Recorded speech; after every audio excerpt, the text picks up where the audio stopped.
Bonjour à tous, j'espère que vous allez excellemment bien. Aujourd'hui, on se retrouve pour parler Vendée Globe, 13e vidéo déjà sur la chaîne. On atteint la fin de cette deuxième semaine de compétition. Demain, on attaquera le début de la troisième vidéo qui sera à midi, hein. Là, il y aura, enfin, midi et demi, 13h, il n'y aura pas de différence par rapport à la semaine dernière. Là, voilà, je peux faire la vidéo en temps et en heure à midi.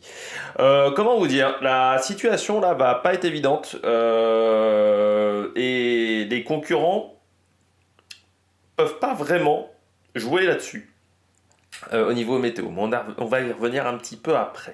N'hésitez pas à vous abonner à la chaîne, à réagir dans les commentaires, à mettre un pouce bleu, à partager la vidéo sur les réseaux sociaux, notamment auprès de vos proches. Si vous pensez que ça peut les intéresser, dans les commentaires, n'hésitez pas à me dire qui vous a plu, qui vous a déçu. Quand vous abonnez à la chaîne, vous pouvez rajouter la petite cloche, comme ça vous êtes au courant des dernières vidéos qui sortent sur la chaîne. Et puis, pour me soutenir, plus vous cliquez rapidement sur une miniature, sur une notification, quand vous avez la cloche, et bien plus la vidéo est mise en avant par la plateforme. Et puis, si vous avez les moyens et que vous voulez soutenir mon travail, vous pouvez faire également un super thanks. Bon, la situation météo, on va commencer par ça. C'est toujours une navigation qui est tranquille.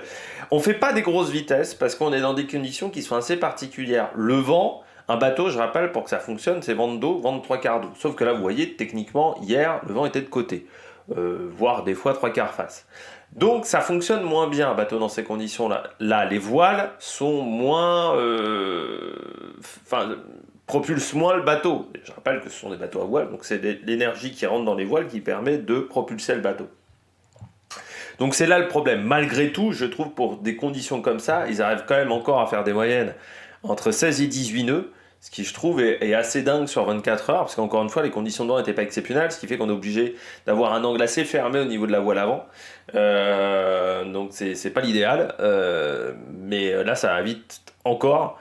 Malgré le fait que les moyennes vont pas être si exceptionnelles que ça, je trouve quand même que ça fait un bon petit rythme. Et puis là, on est quand même décalé à l'ouest, mais si on regarde les trajectoires de Armel Lecléache, par exemple, qui est un peu la référence, vous voyez que Armel Lecléache, il était à peu près sur la même trajectoire. Alors là, ça se voit pas avec le vent, mais vous voyez, Armel Lecléache était à peu près sur la même trajectoire lors du record, et Bestaven aussi, parce que, encore une fois, il faut contourner. Et il n'y a pas beaucoup d'autres moyens de contourner que de passer de cette manière-là. Donc voilà, on est obligé de faire comme ça. Bon, j'enlève ça, hop, on repart avec la ligne classique et le vent. Au niveau donc de la météo, bah là aujourd'hui c'est simple, on va avoir une météo assez stable, hein. Vous voyez, dans 5 heures, le vent va un peu se renforcer. Et ça va être voilà, plutôt sympa. Est-ce qu'ils vont réussir à prendre la première dépression? Ça c'est le grand défi. Le grand défi, j'ai peur qu'ils y soient un petit peu tard, voilà, sur la première grande dépression. Parce que l'idée de choper une dépression qui vous catapulte vers Bonne-Espérance, mais ça va pas être si facile que ça, parce que les premières dépressions, elles se forment à peu près ici. Et vous voyez que dans 24 heures, bon, on reste quand même sur des vitesses qui vont pas être très rapides. Il va y avoir pas mal de perturbations au niveau du vent, donc il va falloir faire attention de ne pas tomber dans de la zone de molle. Voilà, il va falloir vraiment bien sentir le coup, mais ça va être compliqué, je pense, de prendre la première dépression. Je pense qu'il faudra prendre la suivante, ce qui pourrait peut-être permettre à des concurrents de l'arrière de revenir. Je pense notamment à un Boris Herman, qui lui serait plus dans les timings pour ces dépressions-là. Malgré tout, ça va être compliqué par contre pour les bateaux, les dériveurs. Ce que j'appelle des dériveurs, ce sont les bateaux à dérive. On m'a demandé pourquoi j'utilise. Enfin, il y a quelqu'un qui a critiqué le fait que j'utilise le terme dériveur. Alors, déjà, ça permet d'éviter de répéter le mot bateau 150 fois par vidéo. Et en fait, il y a les foilers et les dériveurs. C'est pas dériveur EUR, c'est dériveur ER. Voilà la réalité. Et c'est pour contredire le foiler. Voilà, un foiler, un dériveur. Mais c'est bien entendu pas un dériveur, un bateau dériveur classique, sans quille. De toute manière, on sait bien qu'on n'est qu'avec des bateaux et quilles. C'est-à-dire quand on regarde un Vendée Globe, on sait que c'est la catégorie IMOCA, donc normalement on sait que c'est des bateaux avec quilles. Et en plus, j'ai déjà parlé plusieurs fois de bateaux avec des problèmes de quilles. Je pense à Fabrice Amédéo, que pourtant je mets dans la catégorie dériveur. Donc du côté du vent, bah, vous voyez, en fait les concurrents ont plus vraiment les clés en main.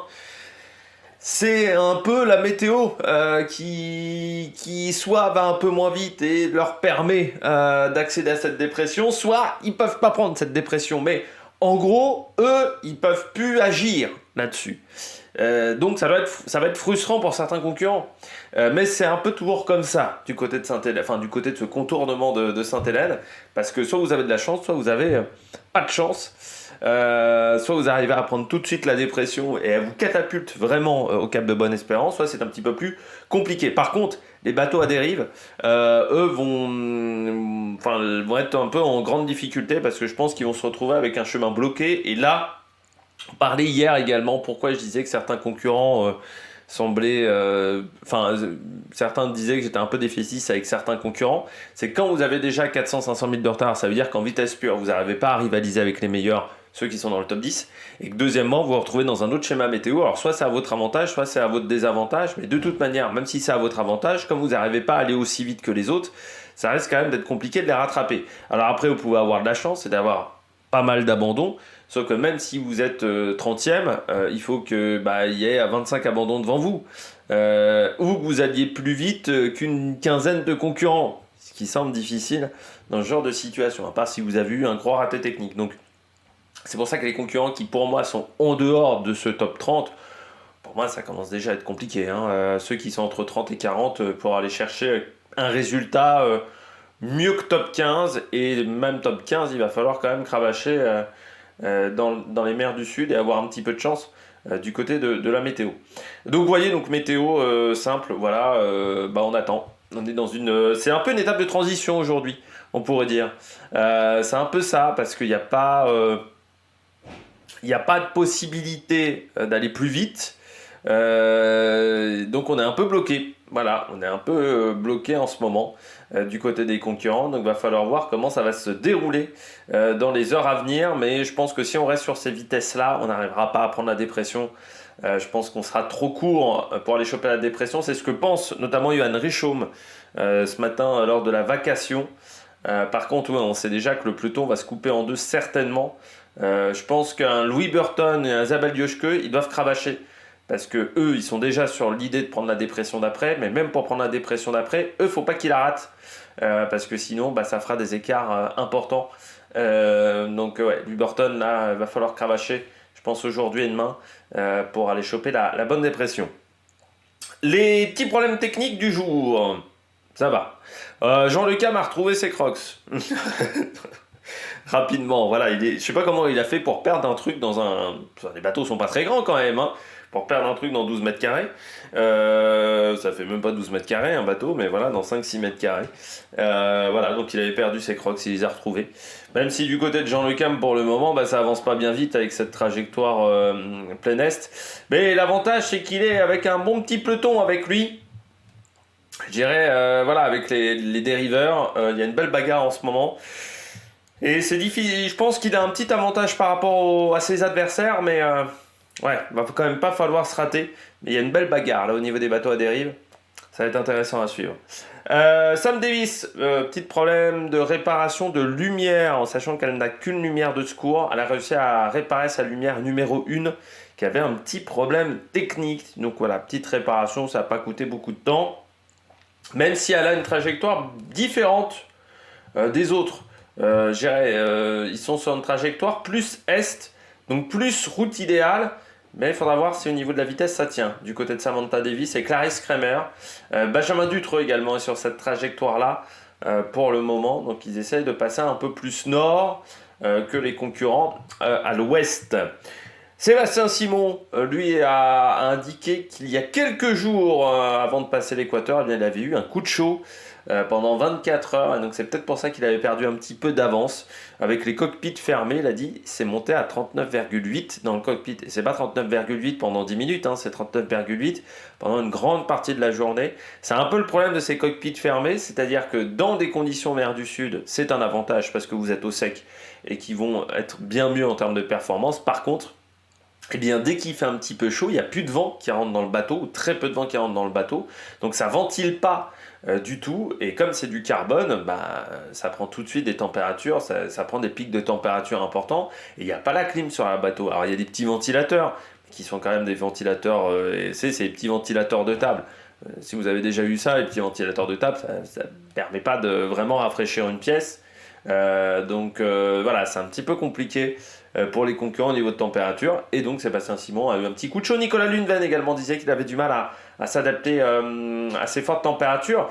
Bah oui, parce que ce qu'il faut imaginer également, c'est qu'on est parti il y a 15 jours.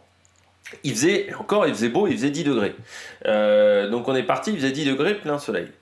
En 10 jours, ils sont passés de 10 degrés à 40 degrés. Et avec un temps d'adaptation très court. Et avec un taux d'humidité, parce que je rappelle au niveau de l'équateur, il y a l'humidité résiduelle de l'air ambiant qui est là, ce qui fait que vous avez du mal à transpirer, donc le corps a du mal à refroidir. Donc c'est vraiment difficile physiquement, aussi au niveau des fuseaux horaires, parce que vous prenez quand même voilà, des fuseaux horaires dans la tête, mais ce qui est très compliqué aussi en voile, c'est ces changements de température, surtout dans cette descente de l'Atlantique, parce qu'on va avoir des variations importantes. Vous voyez que là, il faisait pas loin de 40 degrés. Et dans quelques jours, si on regarde la température de l'air, dans moins de 10 jours, ils sont dans des températures, dans 5-6 jours, voilà, il va faire plus que 11 dans l'air. Et encore, là c'est presque chaud, parce qu'au niveau du Cap Horn, il fait 4 degrés. Hein.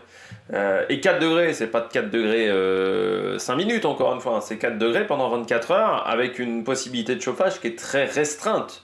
Avec seulement, on va dire, le pot d'échappement du moteur est quasiment comme ça. Donc c'est compliqué, voilà, dans ces conditions-là. Donc il faut l'avoir en tête. Et là, il fait encore 25-26 degrés en ce moment. Peut-être un pic un petit peu après. Voilà, on sera à 25, 9, 26. Voilà. Donc c'est encore des températures élevées. Je pense que demain, déjà, ça ira mieux. Et surtout après-demain, lundi. Hein, là, ils seront dans des conditions plus correct en termes de température et ça sera mieux pour l'alimentation notamment et pour l'hydratation parce que c'est pas facile de produire non plus 2 litres d'eau ou 3 litres d'eau avec un désalinisateur donc on peut se déshydrater également sur les bateaux, donc il faut faire très attention de ce côté là pour les concurrents. Et puis je termine avec Coran Coleman qui a trouvé un cordage sur sa route, ce qui était déjà arrivé à Paul Meillat qui l'avait évité. Lui il l'a pris.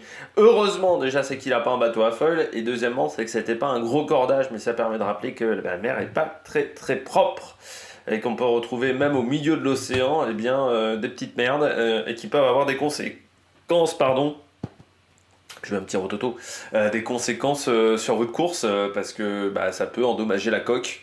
Voilà, ça peut avoir des conséquences très graves sur la suite de votre course. Et puis je termine avec Johan Richaume. Il a réglé une petite fuite de gasoil. Voilà, Johan Richaume, voilà, il a réglé ce petit problème de fuite de gasoil. Donc il a nettoyé le bateau. Isabelle Yoshke également a nettoyé entièrement son pont, parce qu'elle avançait pas très vite. Donc elle a décidé de nettoyer le pont qui est tout propre. Puis un gramme de sel sur le pont. Et puis Johan Richaume voilà, qui a réparé cette petite fuite de gasoil. Faut savoir que les moteurs, comme ils ne sont pas utilisés souvent, au final ils sont utilisés que pour recharger les batteries, souvent en termes de fiabilité il y a des petits soucis. C'est vrai que c'est l'avantage qu'a un Conrad Coleman, moteur électrique, beaucoup moins de problèmes de fiabilité on va dire. Par contre s'il a une merde c'est plus dur à réparer. C'est le problème du moteur électrique également du côté de l'automobile. Mais c'est vrai qu'en termes de problèmes courants c'est un peu moins important. Et puis surtout le problème c'est comme c'est des moteurs qui sont très peu utilisés seulement pour recharger les batteries, forcément ils ont des petits soucis. Les durites par exemple sont soumises à rude épreuve, en plus avec les changements de température il peut y avoir des petits soucis et ce qui provoque des fuites. Donc voilà, il a réussi à régler ça. Il avait aussi des problèmes à se connecter pour regarder le match de l'équipe de France face à l'Argentine, le match de rugby, parce qu'il voulait le suivre, mais il avait un peu de mal à le suivre parce qu'il n'arrivait pas à se connecter. Bon, on regarde ce qui s'est passé sur les 24 dernières heures. Vous allez voir, il y a eu assez peu de changements dans le top 10. Hein. Hop. On revient hier, 11h. Hop. Donc Samantha Davis était 11e. Mais si on regarde la tête de course, voilà, Charlie Dalin.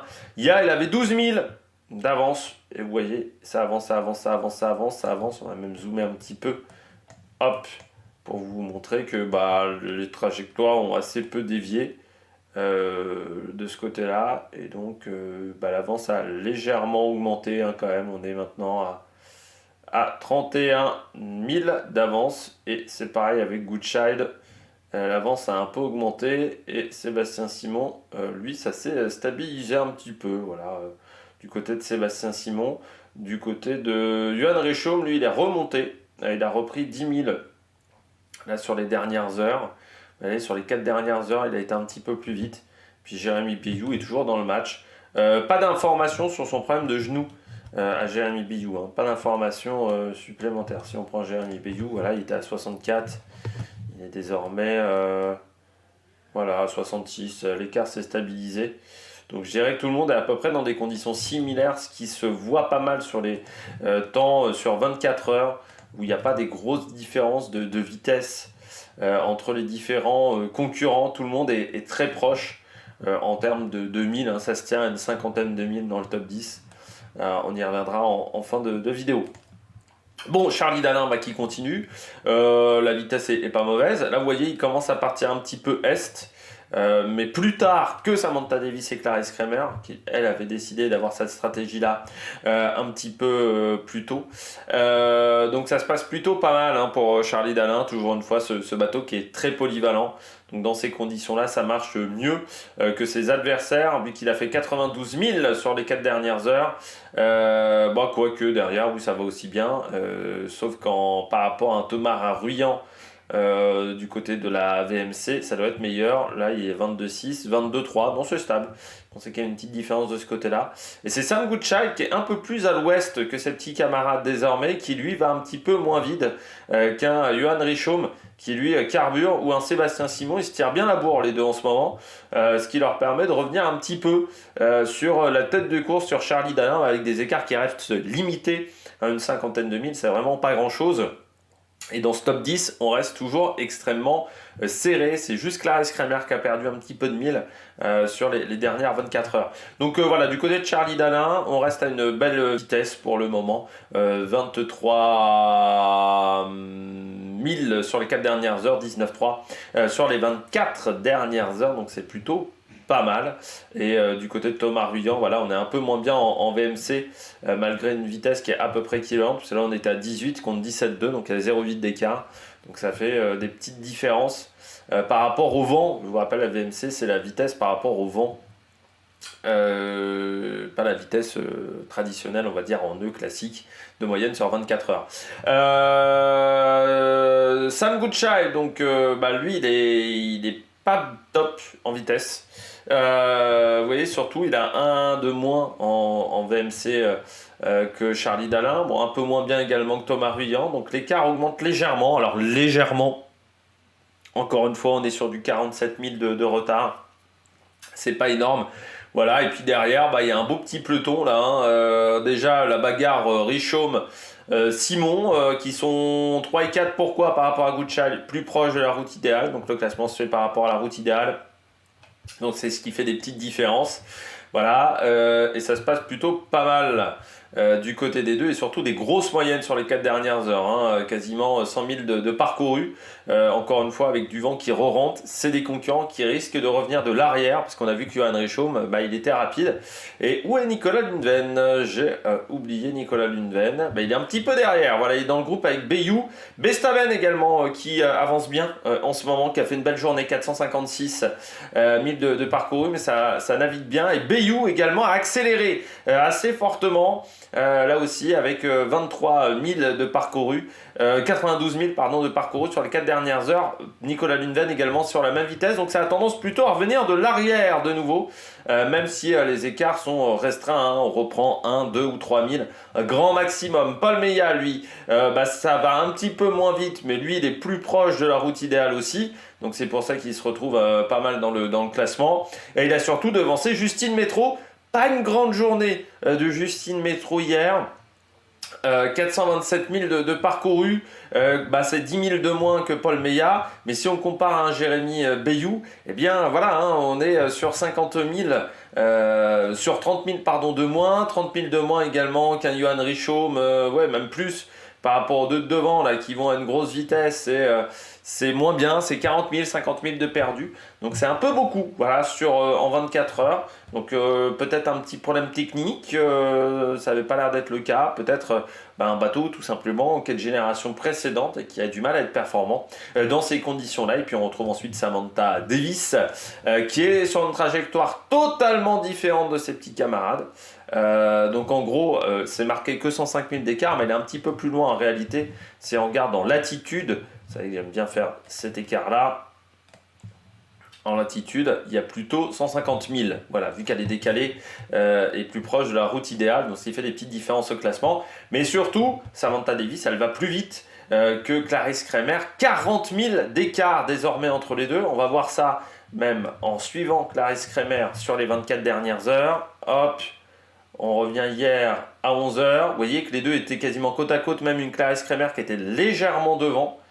Et puis, au fur et à mesure de la journée, notamment dans l'après-midi, et là, Samantha Davis a fait une grande différence par rapport à Clarisse Kremer. Il y avait déjà 20 000 d'écart à 19 heures. Et cet écart a augmenté fortement sur les dernières heures. Avec là encore 20 000 d'écart à 23 heures.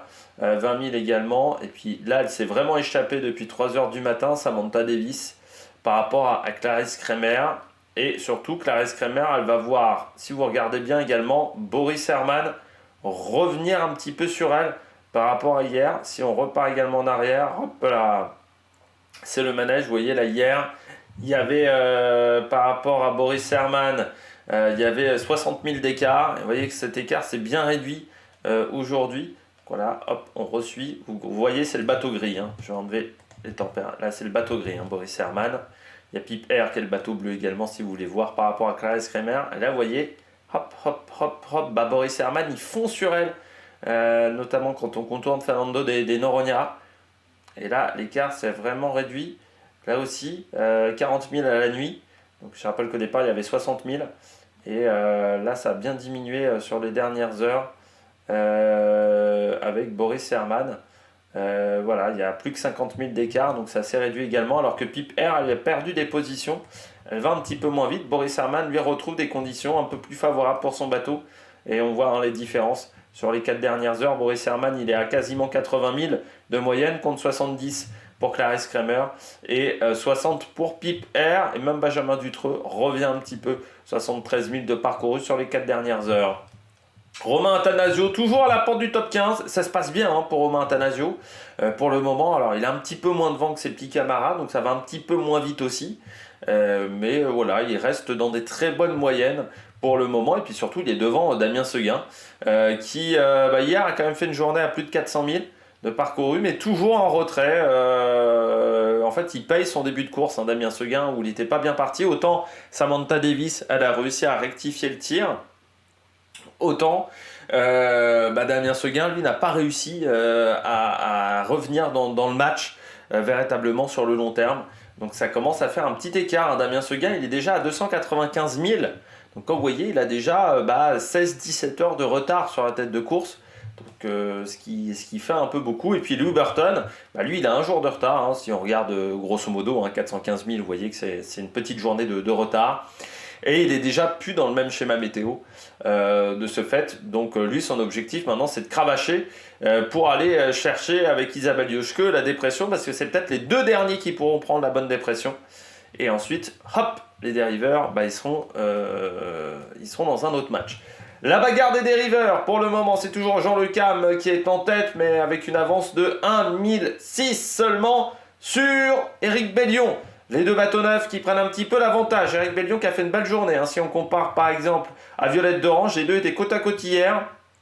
Désormais, il y a 17 000 d'écart sur les 24 dernières heures. On peut même voir comment ça s'est passé du côté des dériveurs sur les 24 dernières heures. On suit Éric Bellion qui est le chef de file. En ce moment, voilà, hier 11h, on était comme ça, vous voyez, Violette d'Orange et Éric Bellion, hier, ils étaient côte à côte, 1 000 d'écart. Et vous allez voir qu'en après-midi, Violette d'Orange, elle a commencé à avoir du mal à tenir la cadence. Il a fait un petit virement qui lui a permis à Violette d'Orange de revenir, mais ensuite il a pris plus de vent, et là, ça a fait des grosses différences avec Violette d'Orange pendant la nuit, et ce qui fait que l'écart désormais est de 11 nœuds. 11 000 normalement, parce qu'il s'est un peu décalé par rapport à la route idéale. Bon, Jean-Luc Ham toujours un petit peu devant. Pourquoi Jean-Luc Ham il est devant? Je rappelle, il est plus proche de la route idéale. Malgré tout, Jean-Luc Ham, il est quand même derrière Eric Bellion au niveau d'attitude et derrière Violette d'Orange également. Parce que si on met une barre comme ça, c'est derrière. Si on tire une barre comme ça, c'est derrière aussi au niveau d'attitude. Donc il serait plutôt troisième dans la réalité. Jean Le Cam. Et faire attention également au match entre Louis Duc et Tanguy Le Turquet. Louis Duc garde l'avantage sur Tanguy Le Turquet qui attend du vent un petit peu plus fort. Hein. C'est toujours le problème de Tanguy Le Turquet pour le moment. Et puis Giancarlo Pedoté et Alan Roura ont gagné quelques positions. Mais encore une fois, leur trajectoire dans la molle leur a coûté extrêmement cher. Et Alan Roura, pour le moment, les deux seuls foilers qui sont derrière lui, c'est Kojiro Shirashi et Jing Jung Shu. On rappelle encore une fois que c'est un bateau Alex Thompson et avec les moyens de hublot, normalement ça devrait aller plus vite. Guirec Soudé également remonte un petit peu, c'est pas mal, voilà, il fait une course intéressante. Guirec Soudé, 204 000, toujours englué un petit peu dans de la molle, le poteau noir qui s'est un peu refermé sur les bateaux à dérive depuis quelques jours. Voilà, ils ont eu une fin de poteau noir plus compliquée, et ce qui a permis aux foilers de s'échapper. On regarde les statistiques sur les 24 dernières heures. Rapidement, voilà, pour finir cette vidéo, c'est Sébastien Simon qui a fait le plus de 1000 nautiques. Et encore une fois, quand je vous disais quand même que les vitesses sont assez hallucinantes avec des conditions de vent qui sont loin d'être idéales, le bateau Groupe Dubreuil de Sébastien Simon fait 880 km, c'est-à-dire 475 000, c'est-à-dire il est à 70-80 000 du record de Johan Richomme, mais qui était dans des conditions de vent portant idéales. Donc autant vous dire que je pense que le record de Johan Richomme risque de tomber dans les mers du Sud et qu'on pourrait peut-être aller à 580-590 000 parcourus en 24 heures. Donc dépasser les 1100 km, ce qui serait juste assez dingue avec l'énergie des voiles. Deuxième de ce classement, c'est Johan Richomme avec 6000 de retard par rapport à Sébastien Simon.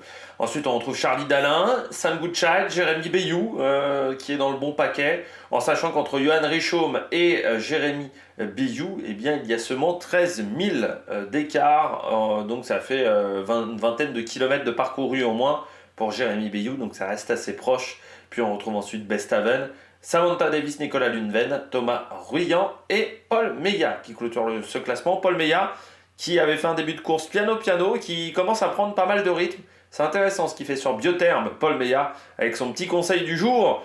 Paul Meillat, n'oubliez pas la crème solaire au niveau du poteau noir, parce que le soleil il tape, parce qu'on est à l'équateur, donc le soleil c'est là où il tape le plus. L'indice UV est costaud, voilà, donc ça serait con d'avoir un coup de soleil et d'être brûlé.